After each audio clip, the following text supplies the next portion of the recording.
মাধ্যমিক ভূগোল সিলেবাসের ফার্স্ট চ্যাপ্টার অর্থাৎ বৈজাত প্রক্রিয়া ও তার দ্বারা সৃষ্ট ভূমিরূপ এই চ্যাপ্টারটা থেকে আজকের আমার 9 নম্বর ক্লাস। আমরা এর আগের ক্লাস অর্থাৎ 8 নম্বর ক্লাসে নদীর সঞ্চয় কার্যের ফলে সৃষ্ট ভূমিরূপগুলোর মধ্য থেকে পলল শঙ্কু, পলল বেজনী, প্লাবন ভূমি, স্বাভাবিক বাঁধ, নদী চর ও নদীদ্বীপ এই 6টা ভূমিরূপ আমরা চিত্রসহ আগের ক্লাসে ডিটেলসে আলোচনা করেছিলাম। আজ আমরা এই ক্লাসে নদীর সঞ্চয় কার্যের ফলে সৃষ্ট ভূমিরূপগুলোর মধ্যে বিশেষ করে বদ্বীপ প্রবাহে সৃষ্ট সঞ্চয়জাত ভূমিরূপগুলোর মধ্যে একটা অন্যতম উল্লেখযোগ্য বা বলতে পারি প্রধান ভূমিরূপ বদ্বীপ। এই বদ্বীপ সম্পর্কে আজকের আমরা এই ক্লাসে ডিটেলসে আলোচনা করব। বিশেষ করে আমরা বদ্বীপ বলতে কি বোঝায়, বদ্বীপ সৃষ্টির আদর্শ অবস্থা বা আদর্শ পরিবেশ এবং বদ্বীপের শ্রেণীবিভাগ বা বদ্বীপের বিভিন্ন রূপগুলো সম্পর্কে আমরা এই ক্লাসে ডিটেলসে আলোচনা করব। তোমরা ক্লাসটা প্রথম থেকে শেষ পর্যন্ত মন দিয়ে দেখো, আশা করছি তোমাদের ক্লাসটা খুব উপকারে আসবে। আর যারা আজকের এই ক্লাসটা প্রথম দেখছো তারা অবশ্যই এই রকম ডিটেলসে প্রতি সপ্তাহে একটা করে ক্লাস পাওয়ার জন্য চ্যানেলটাকে সাবস্ক্রাইব করে রাখো এবং বন্ধুদের মধ্যে শেয়ার করে দাও ও পাশে থাকা বেল আইকনে ক্লিক করে অল নোটিফিকেশান অন করে রাখো, যাতে আমি ক্লাস দেওয়ার সঙ্গে সঙ্গে তুমি নোটিফিকেশান পেয়ে যাও। তোমরা প্রথমেই দেখো বদ্বীপ বা ডেল্টা। এই দ্বীপ সম্পর্কে তোমরা আগেই জেনেছো। নদী বাহিত নুড়ি কাঁকর পলি বালিগুলো নদীর তলদেশে ক্রমাগত স্তরে স্তরে সঞ্চিত হয়ে যখন নদীর জলপৃষ্ঠের ওপরে অবস্থান করে তখন তাকে বলা হয় দ্বীপ। যদি আমরা একটু সহজ করে ভাবি কি হবে না, দেখো চারিদিকে জল এবং মাঝখানে স্থল।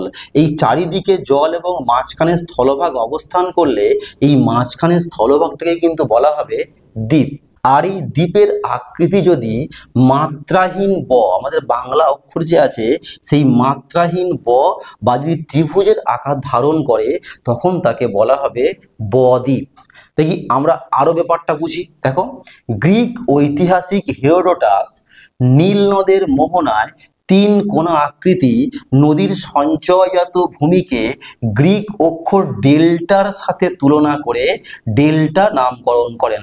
অর্থাৎ এই গ্রিক শব্দ ডেল্টা বা যাকে আমরা বাংলাতে বলছি কিনা বদ্বীপ, এই নামকরণটা করেন কে না হেরোডোটাস। তিনি নীল নদের মোহনায় 3 কোণা আকৃতির সঞ্চয়জাত ভূমিরূপকেই সর্বপ্রথম বদ্বীপ নামে অভিহিত করেন। অর্থাৎ নদী তার মোহনায় নদী বাহিত নুড়ি কাঁকর পলি বালিগুলো সঞ্চয় ঘটিয়ে যে মাত্রাহীন ব বা ডেল্টা আকৃতির বা ত্রিভুজের মতো আকৃতি বিশিষ্ট যে সঞ্চয়জাত ভূমিরূপ সৃষ্টি করে তাকেই বলা হবে বদ্বীপ। তোমরা লক্ষ্য করো ছবিতে এই একটা প্রধান নদী প্রবাহিত হচ্ছে। এই নদীটা যখন বদ্বীপ প্রবাহ বা নিম্ন গতিতে এসে পৌঁছায়, অর্থাৎ নদীর একেবারে মোহনার কাছে নদী যেসব নুড়ি কাঁকর পলি বালিগুলোকে বয়ে নিয়ে আসে, সেই নুড়ি কাঁকর পলি বালিগুলোকে সে তার মোহনায় কি করে না সঞ্চয় ঘটায়। আর সঞ্চয় ঘটিয়ে এই রকম মোটামুটি মাত্রাহীন ব বা ত্রিভুজের মতো বা গ্রিক শব্দ ডেল্টা আকৃতি যে ভূমিরূপটা সৃষ্টি করে তাকেই আমরা বলবো বদ্বীপ বা ডেল্টা। তোমরা মনে রাখবে গঙ্গা ব্রহ্মপুত্রের মিলিত বদ্বীপ হলো, যেটা কিনা বঙ্গোপসাগরে অবস্থিত। এই গঙ্গা ব্রহ্মপুত্রের মিলিত বদ্বীপই হলো পৃথিবীর বৃহত্তম এবং পৃথিবীর দীর্ঘতম বদ্বীপ। এটা কিন্তু তোমাদের প্রশ্ন আসতে পারে। আর এখান থেকে কি বললাম যে বদ্বীপ শব্দটা বা ডেল্টা শব্দটা কে ব্যবহার করেন না গ্রিক ঐতিহাসিক হেরোডোটাস। তিনি কোন নদীর ওপর পর্যবেক্ষণ করেছিলেন না উত্তর হবে নীল নদ। আর এই ডেল্টাকে কিন্তু বাংলাতেই বলা হয় বদ্বীপ। এবারে দেখো সব নদীর মোহনায় কিন্তু বদ্বীপ গড়ে ওঠে না।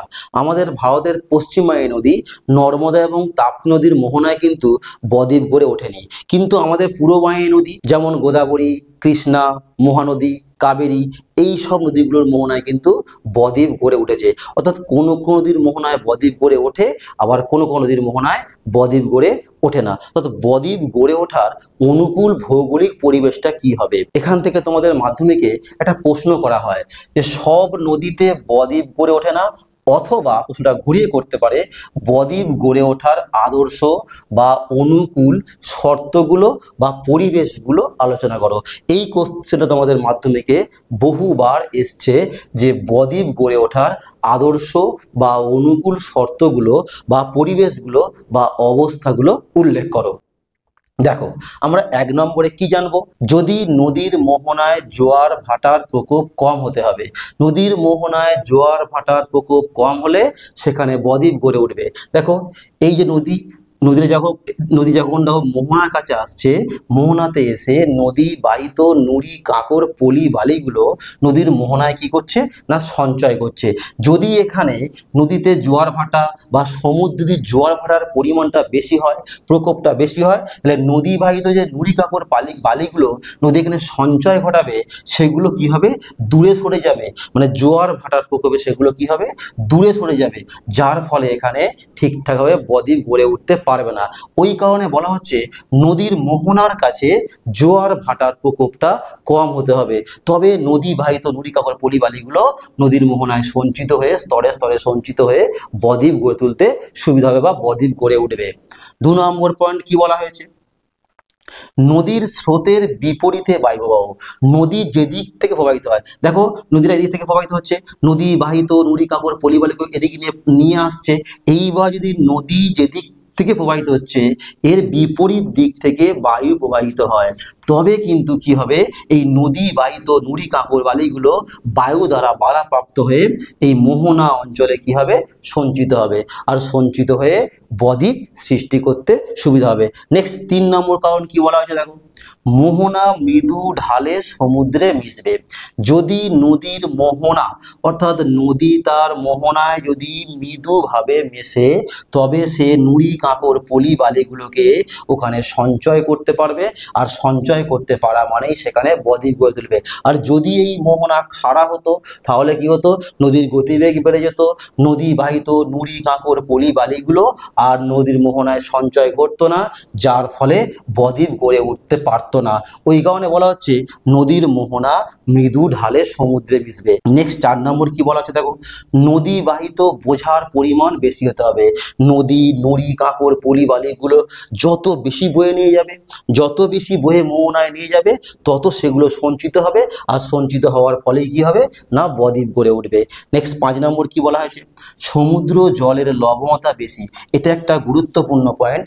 বলছে যে নদীর জলের তুলনায় যদি সমুদ্রের জলের বা মোহনার জলের লবণতা বেশি হয়, তবেই কিন্তু এই বদ্বীপ গড়ে উঠবে। অর্থাৎ নদীর মোহনার কাছে যদি জলের লবণতা বেশি হয়, অর্থাৎ লবণতা বেশি মানে ঘনত্ব বেশি হয়, তবে এই নদীর জলের ঘনত্ব যদি কম হয়, তাহলে নুড়ি কাঁকড় পলি বালিগুলো এখানে বাধা পেয়ে সঞ্চিত হতে সুবিধা হবে, যার ফলে বদ্বীপ গড়ে উঠবে।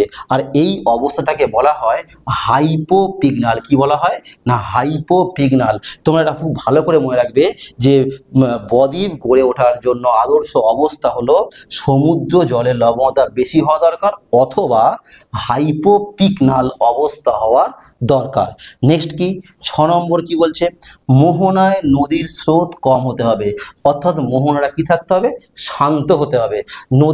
মোহনায় যদি নদীর স্রোত বেশি হয় কিংবা সমুদ্রের স্রোত বেশি হয়, তবে ওখানে কি হবে এই নুড়ি কাঁকড় পলি বালিগুলো দূরে সরে যাবে, দূরে সরে গেলে আর বদ্বীপ গড়ে উঠবে না।